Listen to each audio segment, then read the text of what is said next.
लीजिए सुनिए डैनियल डिफो के लिखे उपन्यास रॉबिन्सन क्रूसो का भाग 22 नौ का गठन, मेरी यानी समीर गोस्वामी की आवाज में। जब मैं इन झमेलों को लेकर व्यस्त था तब भी मेरा मन इस जनशून्य द्वीप से मुक्ति पाने के लिए चिंतित रहा करता था।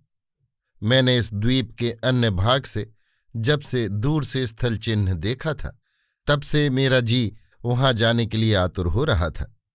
यदि मैं महादेश के किसी अंश में पहुंच जाऊंगा तो घूमते फिरते किसी न किसी दिन स्वदेश का मुंह देख सकूंगा, अथवा जनसमूह में पहुंच जाने से भी कोई न कोई उपाय होगा।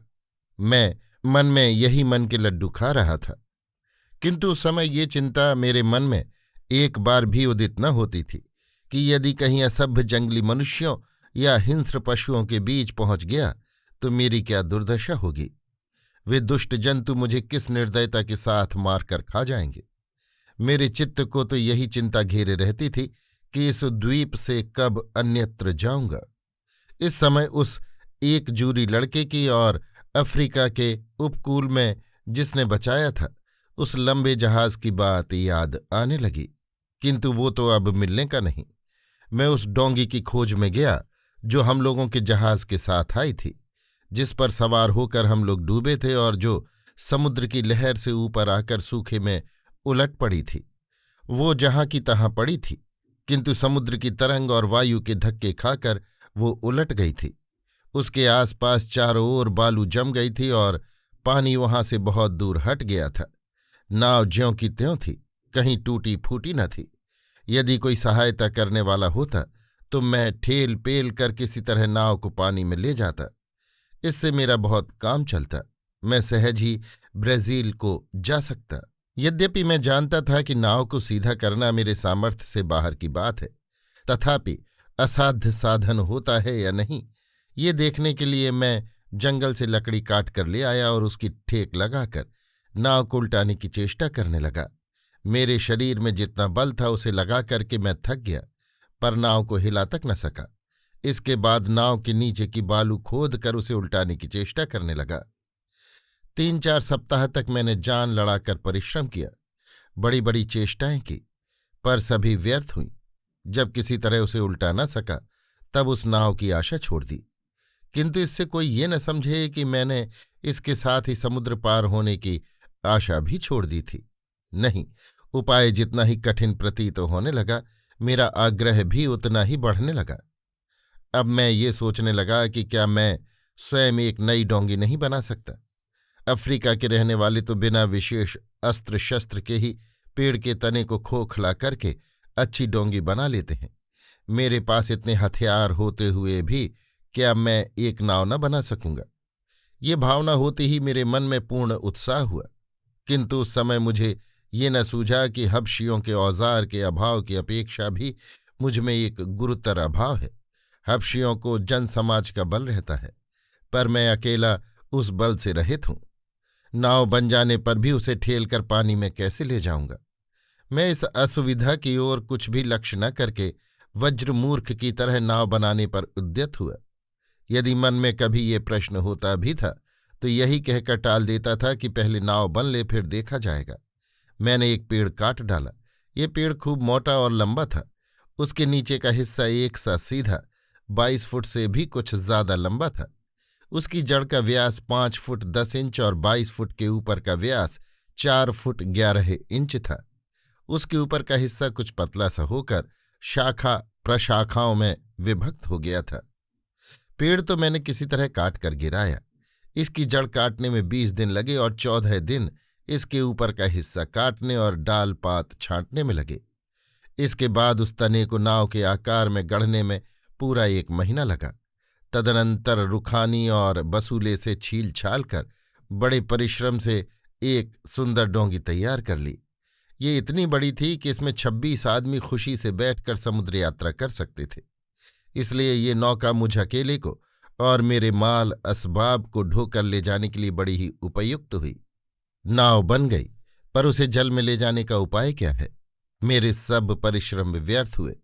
नौका पानी से करीब 100 गज के फासले पर थी। मैंने नाव को लुढ़का कर ले जाने के लिए मिट्टी खोदकर जमीन को ढलुआ बनाया। ये युक्ति भी मेरी खाली गई। अनेक चेष्टा करने पर भी नाव अपनी जगह से न हिली।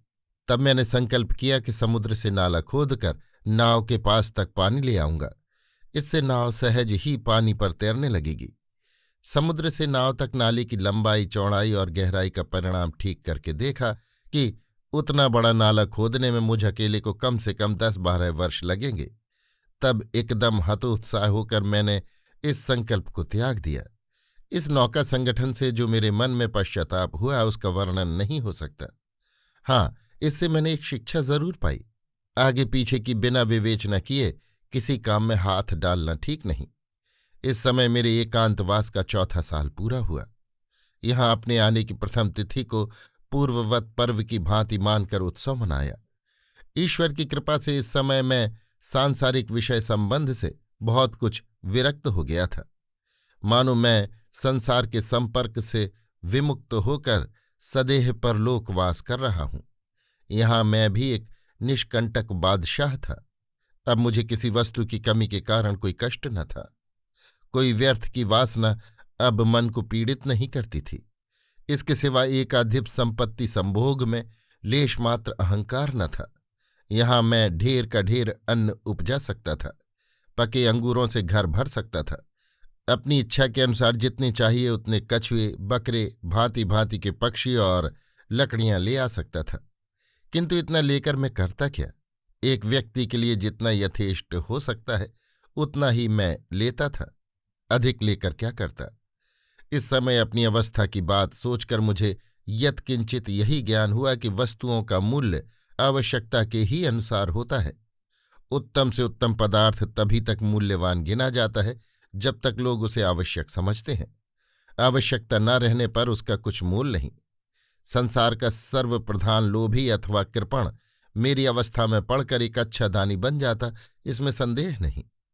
मेरे पास कुछ रुपया था, ये पहले ही पाठकों को मालूम हो चुका है। मैं इस समय मटर, सेम, मूली, शलगम प्रभृति तरकारियों के एक एक बीज के लिए या एक बोतल स्याही के लिए मुट्ठी भर रुपया देने को प्रस्तुत हूं। जिस रुपये के लिए संसार के कितने ही लोग दिन रात लालायित रहते हैं, वो रुपया मेरे नजदीक इस समय कोई चीज नहीं। इन बातों को सोच विचार कर मेरा मन ईश्वर के प्रति दृढ़ भक्ति से आर्द्र हो उठा। मैंने विशुद्ध भाव से ईश्वर की उपासना की और उन्हें अनेकानेक धन्यवाद दिए। मैं इस समय निश्चिंत मन से अपनी अवस्था का सुविचार कर प्रसन्न था। भाग 23। वस्त्रों की चिंता। मेरी स्याही क्रमशः घटने लगी और मैं थोड़ा थोड़ा पानी मिलाकर उसे बढ़ाने लगा। आखिर वो ऐसी फीकी हो गई कि कागज के ऊपर उसका कोई चिन्ह ही न देख पड़ता था। जब तक काम चलाने योग्य कुछ स्याही थी तब तक मैं अपने जीवन की विशेष विशेष घटनाएं लिख लिया करता था। एक दिन मैं अपनी डायरी की आलोचना करते करते घटनाओं की एकता देखकर अत्यंत विस्मित हुआ। 30वीं सितंबर को मेरा जन्म हुआ था और इसी तारीख को मेरा यहाँ का एकांतवास भी आरंभ हुआ। जन्म और विजनवास का आरंभ एक ही दिन। जिस तारीख को मैं अपना देश का घर छोड़ करके भागा, उसी तारीख को मैं दास रूप में बंदी होकर शैली टापू में गया था। जिस तारीख को मैं यारमाउथ मुहाने में जहाज डूबने से बाल बाल बचा, उसी तारीख को मैं शैली से भागा था। स्याही के साथ रोटी का भी अभाव हो गया। यद्यपि मैंने बहुत अंदाज से खर्च किया तो भी जहाज पर से लाई हुई सब रोटियां खत्म हो गईं। स्वयं अपने हाथ से रोटी बनाने के पहले प्रायः 1 वर्ष तक मैंने रोटी नहीं खाई, किंतु भगवान की दया से वो कमी भी बड़े विचित्र ढंग से दूर हो गई।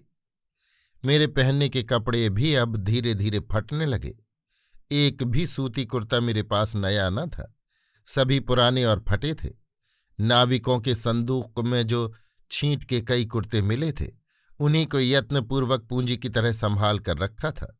कारण ये कि किसी किसी समय सूती कपड़े को छोड़कर दूसरा कपड़ा पहना ही न जा सकता था। यद्यपि ये देश ग्रीष्म प्रधान है, किसी कपड़े की उतनी आवश्यकता नहीं, तथापि मैं नंगा रहना हरगिज पसंद न करता था। मैं यहाँ एकाकी था, फिर भी अपने शरीर की मुझे आप ही लज्जा होती थी। इसके अतिरिक्त यहाँ धूप इतनी कड़ी पड़ती थी कि खुला बदन रहने से शरीर में फफोले पड़ जाते थे। कुर्ता पहने रहने से उतनी गर्मी नहीं जान पड़ती थी, बल्कि कुर्ते के भीतर हवा जाने से ठंडक मालूम होती थी। मुझे एक टोपी की भी जरूरत थी। खाली सिर धूप में फिरने से सिर में दर्द होने लगता था। ये सब सोच विचार कर मैंने एक तरकीब से काम लिया। अपने जिन पुराने कपड़ों को अकारथ समझकर मैंने त्याग दिया था, उन्हें जोड़ जाड़ कर कुछ बना सकता हूं या नहीं, इसकी जांच कर लेना मैंने उचित समझा। मैं रफू करने में तो अनाड़ी था ही, दर्जी के काम में और भी अनाड़ी था। इसलिए उन कपड़ों से जो कुछ बनाया वो एक विचित्र ढंग की वस्तु हुई। फिर भी वो मेरे काम चलाने योग्य हो गई। मैंने अब तक जितने पशुओं को मारा था उनके चमड़ों को फेंक न दिया था, बल्कि उन्हें धूप में अच्छी तरह सुखाकर एक लकड़ी में लटका कर रख दिया था। उनमें से कितने ही तो धूप में सूख कर ऐसे सख्त हो गए थे कि उनसे कोई काम लेना कठिन था, पर उनमें कई एक मुलायम भी थे। उसी चमड़े की पहले मैंने एक टोपी बनाई। चमड़े का चिकना हिस्सा नीचे रहने दिया और ऊन को ऊपर कर दिया। टोपी बनाने में सफलता प्राप्त करके मैंने उस चमड़े की कुछ पोशाकें भी बनानी चाहीं। कुछ दिन में खूब अच्छी ढीली ढाली कुछ पोशाकें तैयार कर ली।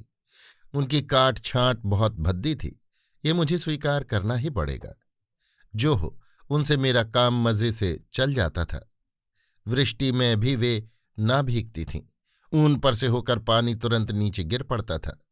वे मजे में बरसाती कपड़ों का काम देती थीं। इसके अनंतर एक छतरी बनाने में मुझे बहुत श्रम करना और समय लगाना पड़ा। धूप इतनी कड़ी होती थी कि छतरी नितांत आवश्यक थी। बड़ी कठिनाई और अनेक युक्तियों से मैंने जैसी तैसी एक काम चलाने योग्य छतरी तैयार की। वो खोली और मोड़ी भी जाती थी। इसके ऊपर भी ऊन ही थी। वो धूप और पानी दोनों का विलक्षण रीत से निवारण करती थी। इस प्रकार मैं बड़े आराम से अपने को ईश्वर की कृपा के ऊपर निर्भर कर एकांतवास करने लगा। भाग 24। नौका को पानी में ले जाना, मेरी यानी समीर गोस्वामी की आवाज में। इस प्रकार एकांतवास करते मुझे 5 वर्ष बीत गए। खेती करना, अंगूर सुखाकर रखना, शिकार खेलना आदि नियमित कामों को छोड़कर मैं इस बीच में कोई विशेष काम न कर सका। यदि अपने नियमित नित्य कर्म में कुछ विशेषता थी तो यही कि मैं एक डोंगी बना रहा था। अज्ञानी की भांति मैंने जहां पहली डोंगी बनाई थी वहां ना मैं नाली खोदकर पानी ला सका और ना डोंगी को ही लुढ़काकर पानी तक ले जा सका। वो जहां बनाई गई वहीं मेरी अविवेचना की स्मारक होकर पड़ी रही। इसके बाद मैं ऐसी जगह एक पेड़ की तलाश करने लगा जहां सहज ही नाला खोदकर पानी ले जा सकूं।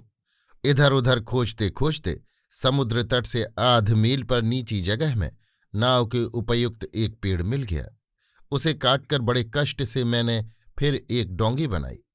अब रही नाला खोद कर लाने की बात, सो मैंने 6 फुट चौड़ा और 4 फुट गहरा नाला खोदना शुरू कर दिया। आधा मील नाला खोदकर पानी लाने में मुझे 2 वर्ष लगे, किंतु समुद्र में नाव को उतार कर ले जाने के उत्साह में इस कठिन परिश्रम को मैंने कुछ भी न समझा। आखिर मेरी डोंगी पानी में बह चली। नौका पानी में तैरने लगी सही, किंतु इससे मेरा मतलब सिद्ध न हुआ। ये मेरे मतलब के लायक न थी। 40 मील समुद्र पार करके इस डोंगी के सहारे मुझे दूसरे देश में जाने का साहस नहीं होता था। इसलिए इस इरादे को एक प्रकार से त्याग दिया। अस्तु, अभी नाव मिल गई है, एक बार इस द्वीप को चारों ओर परिक्रमा करके देखूंगा। मेरे राज्य में कहाँ क्या है, कहाँ तक उसकी सीमा है, इसे भी देखूंगा। इसके लिए मैं नाव पर आवश्यक वस्तुओं का आयोजन करने लगा। पहले उस पर एक मस्तूल लगाया, जहाज के पाल के टुकड़े से एक पाल तैयार किया। नाव के अगले हिस्से में और अधः प्रदेश में खाने पीने की चीजें रखने के लिए 2 बक्स बनाए। नाव के ऊपर छपरी तो थी नहीं, इसलिए छतरी ही को तानकर छपरी की तरह खड़ा कर दिया। इस प्रकार सब सामान दुरुस्त करके मैं नाव को समुद्र के किनारे किनारे ले चला। समुद्र में दूर तक जाने का साहस न होता था। एक दिन अपने राज्य की सीमा देखने की इच्छा हुई। मैंने खाने पीने की सब सामग्री नाव में रख ली। 2 दर्जन जौ की रोटियां, 1 हांडी भर भूने चावल, आजकल मैं इसी खाद्य को ज्यादा पसंद करता था, 1 घड़ा पानी, बंदूक और बिछौने के लिए 2 एक कपड़े ले लिए। मैं अपने राजत्व या द्वीपांतरवास के 6ठे साल अपनी काष्ठ अंकित तिथि गणना के अनुसार 6 नवंबर को द्वीप देखने के लिए नाव पर सवार हुआ। जितना रास्ता चलने की आशा की थी उससे कहीं अधिक मार्ग मुझको चलना पड़ा। द्वीप बहुत बड़ा न था, किंतु द्वीप के पूरब ओर समुद्र के भीतर 2 मील तक पहाड़ और पत्थर की बड़ी बड़ी चट्टानें थीं, जिनमें कितनी ही पानी के ऊपर निकली थीं और कितनी ही डूबी थीं। उसके सामने समुद्र की ओर 1/2 मील चौड़ा बालू का मैदान था। इतनी दूर चक्कर लगाकर जाने में मुझे बहुत समय लगा। पहले मार्ग की ये अवस्था देखकर मैं आगे बढ़ना नहीं चाहता था। कौन जाने कितनी दूर तक समुद्र की ओर जाना होगा, कहीं गया भी तो फिर लौटूंगा कैसे। तब मैं लंगर डालकर सोचने लगा। मैंने जहाज के टूटे फूटे लोहों से एक साधारण लंगर भी बना लिया था। मैंने डोंगी से उतरकर सूखे रास्ते से पहाड़ के ऊपर चढ़कर बालू के मैदान की दौड़ देखी। देखकर मुझे साहस हुआ। मैं फिर वहां से रवाना हुआ। थोड़ी दूर जाते न जाते मेरी नौका एक प्रखर प्रवाह में जा पड़ी। यद्यपि मेरी नाव किनारे के बहुत ही समीप थी, तथापि मैं जोर करते करते थक गया, पर उसको किनारे तक ना ला सका। मैंने देखा कि मेरी बाईं ओर एक भंवर था। उसी का उल्टा स्रोत मुझे ठेलकर समुद्र की ओर लिए जा रहा था। मैंने नाव खेने का लग्गा रख दिया। वो अपने मन से उस तीक्ष्ण धार में निकल चली। मैं किंकर्तव्य विमूढ़ हो बैठ रहा। इस बार मैंने अपने को गया ही समझा। यदि डूबने से बच भी जाऊंगा तो भी महासमुद्र में पड़कर बेदाना पानी के मर मिटूंगा। साथ में जो कुछ खाने पीने की चीजें हैं वे कै दिन चलेंगी। इन बातों को सोचकर मैं उसी निर्जन टापू के लिए व्याकुल हो उठा। नाभि कुंड से बार बार ये शब्द प्रतिध्वनित होने लगा। हाय, मैं कहाँ जा रहा हूं? ना मालूम किस किनारे पर मेरी ये छोटी सी नौका लगेगी। किनारे से मैं बहुत दूर जा पड़ा। साथ में कंपास भी न था। यदि रात हो जाए या कोहरा फैल जाए तो दिशा का भी ज्ञान न कर सकूंगा। भाग्यक्रम से 2 पहर पीछे प्रतिकूल वायु बहने लगी। मैंने पाल गिरा दिया। कुछ दूर जाकर देखा कि स्रोत भी उल्टा बह रहा है। वो उसी भंवर का परिवर्तित स्रोत था। मैंने बड़ी खुशी से उस सोते में नाव छोड़ दी। जिन लोगों ने फांसी की तख्ती पर खड़े होकर मुक्ति संवाद सुना होगा, या जो बधिक के हाथ की चमचमाती हुई नंगी तलवार के वार से बच गए होंगे, वही मेरे उस समय के आनंद का अनुभव कर सकेंगे। वही समझेंगे कि उस समय मुझे कितना हर्ष हुआ होगा। भंवर के वेग में पड़कर मैं द्वीप के जिस ओर से रवाना हुआ था, फिरती बार उसकी दूसरी ओर जा पड़ा। अंदाजन 5 बजे दिन को मैंने बड़े कष्ट से नाव को खेकर किनारे लगाया। मैंने जमीन में पांव रखते ही सबसे पहले घुटने टेक कर अपने प्राण त्राण के निमित्त परमेश्वर को धन्यवाद दिया। मैंने अब निश्चय किया कि मुझको इसी टापू में रहना होगा। यही ईश्वर को मंजूर है। किंतु मैं उसको न मानकर अन्यत्र जाने की चेष्टा करता हूं तो भी वे मेरे इस विरुद्धाचरण को बार बार क्षमा करते हैं। इस कारण उनसे बढ़कर दयालु कौन होगा। मैं ऐसा थका था कि पेड़ के नीचे लेटते ही सो गया। जब मैं जागा तब मन में ये भावना हुई कि किस रास्ते से घर लौट चलना चाहिए। जिस रास्ते से आया हूं उसी रास्ते से? उस रास्ते से जाने का तो साहस नहीं होता। जिस राह से आया हूं उसके विपरीत मार्ग से? कौन जाने उस ओर फिर मेरे लिए कोई विपद प्रतीक्षा कर रही हो। आखिर मैंने यही निश्चय किया कि कोई मुहाना मिल जाए तो नाव को वहां बांधकर पैदल ही घर जाऊंगा। दूसरे दिन सवेरे मैंने कोई 3 मील रास्ता किनारे किनारे चलकर एक छोटी नदी का मुहाना पाया। नाव को उसी मुहाने में ले जाकर बांध दिया। ऊपर आकर मैंने देखा कि एक बार पैदल घूमते घूमते मैं जिस ओर आया था उसी तरफ आ गया हूं। इससे चित्त में बड़ा ही विश्राम मिला। मैं नाव पर से केवल अपनी छतरी और बंदूक उतार कर ले आया और वहां से अपने घर की ओर रवाना हुआ। सांझ को मैं अपने कुंज भवन में जा पहुंचा। भाग 25 छाग पालन। मैं घेरे को लांघकर कुंज भवन के भीतर गया। वहां देखा जो पदार्थ जैसे थे वैसे ही हैं। मैं पेड़ के नीचे लेटते ही गाढ़ी नींद में सो गया। दिन भर के परिश्रम से बड़ी मीठी नींद आई। मैं उसी निद्रित अवस्था में सुनने लगा जैसे कोई मेरा नाम लेकर पुकारता हो। मैं घोर निद्रा में पड़ा था। इससे मन में समझा कि स्वप्न देख रहा हूं। किंतु बारंबार जब मेरा नाम ले लेकर पुकारने लगा तब मेरी गाढ़ी नींद क्रम क्रम से पतली होने लगी। आखिर मैंने स्पष्ट सुना, कोई मुझे पुकार कर कह रहा है, रॉबिन, रॉबिन, रॉबिन क्रूसो, तू कहाँ गया था? अरे तू कहाँ था? अरे तू कहाँ आ पड़ा? झट मेरी आंखें खुल गईं। उस समय जो मेरे मन में भय हुआ वो कहकर कैसे समझाऊं। इस मानव शून्य द्वीप में मेरा नाम लेकर कौन पुकारता है? आंखें मलकर चारों ओर ध्यान से देखते ही मेरा भ्रम जाता रहा। मैंने देखा घेरे के ऊपर मेरा पाला हुआ आत्माराम नामक सुग्गा बैठकर मेरी ही सिखाई बोली बोल रहा है। तब मेरा भय दूर हुआ सही, परंतु मुझे ये सोचकर बड़ा आश्चर्य हुआ कि आत्माराम पिंजरे से क्यों कर निकल आया। यदि पिंजरे से निकल ही आया तो ठीक उसी जगह आकर क्यों बैठा? मैंने इस पर विशेष तर्क वितर्क न करके हाथ बढ़ाकर उसका नाम लेकर पुकारा।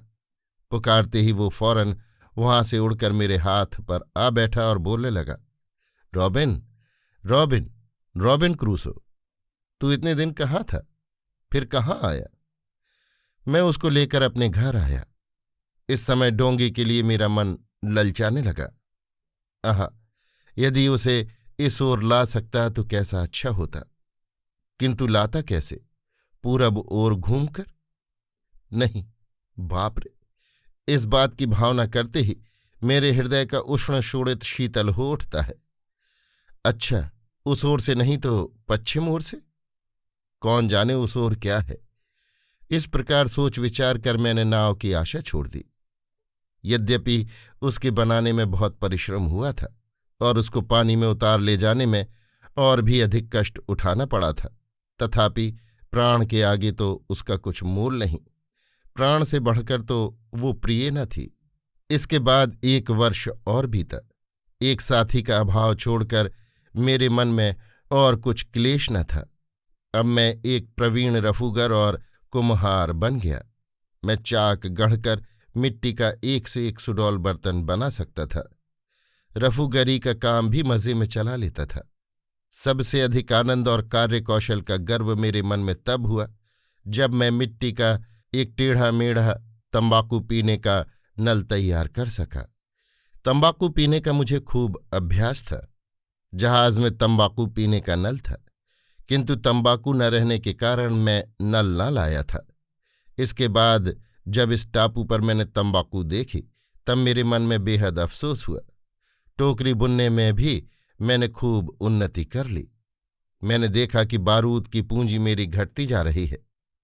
इस अभाव का पूरा करना मेरे सामर्थ्य से बाहर था। जब ये बिल्कुल न रह जाएगी तब क्या करूंगा? बंदूक में क्या डालकर बकरी का शिकार करूंगा? ये सोचकर मैं बहुत ही आकुल हुआ। अपने इस द्वीप निवास के 3रे साल मैंने एक बकरी के बच्चे को पोसा था। ये पहले लिखाया हूं। उसकी एक जोड़ी मिल जाए तो उसे भी पाल लूं। मैं इस खोज में था, पर उसकी जोड़ी मिलने का सुयोग न हुआ। आखिर वो मेरा पालतू बकरा बूढ़ा होकर मर गया। मैं मोह के मारे उसको मार कर न खा सका।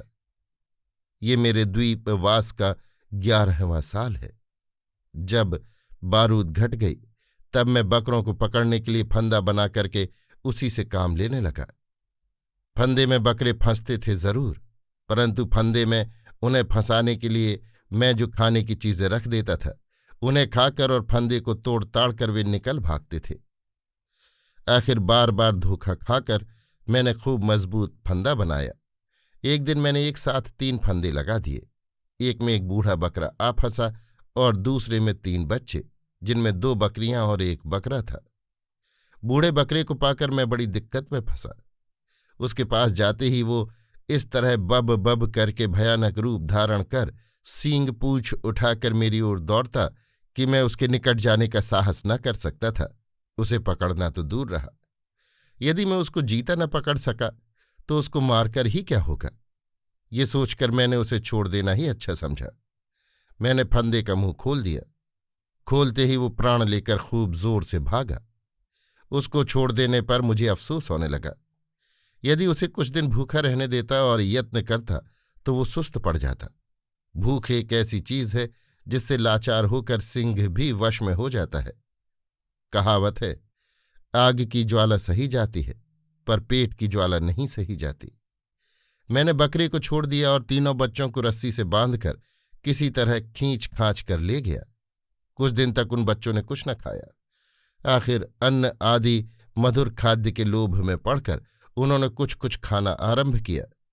जब मैं इन बच्चों को पालना चाहता हूं तब इनके चरने के लिए मुझे एक घेरेदार जगह का प्रबंध करना होगा, जिसमें बड़े होने पर ये जंगल में न भाग जाएं या मेरी बोई हुई फसल को उजाड़ न दें।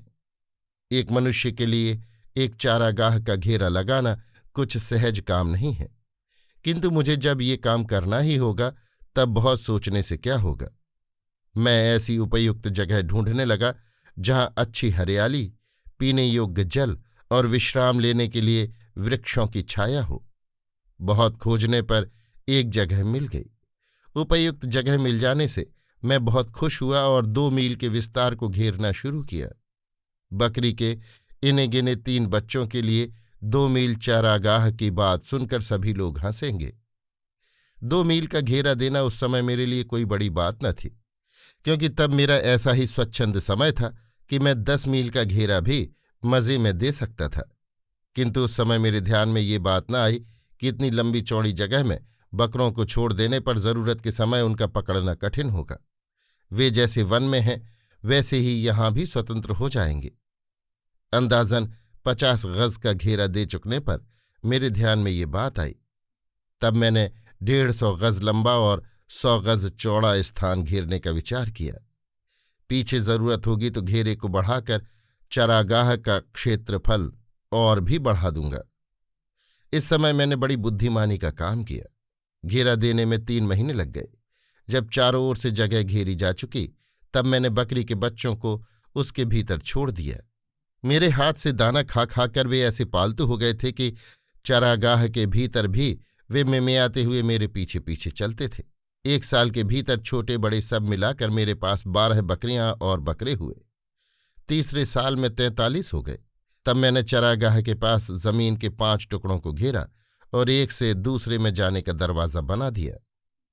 अब मुझे मांस की कमी तो रही ही नहीं, प्रत्युत यथेष्ट दूध भी मिलने लगा। दूध मिलने की संभावना पहले चित्त पर न चढ़ी थी। पीछे जब इसका ख्याल हुआ तब मन में जो आनंद हुआ उसका क्या पूछना है। उन बकरियों से 5-7 सेर दूध प्रतिदिन मिलने लगा।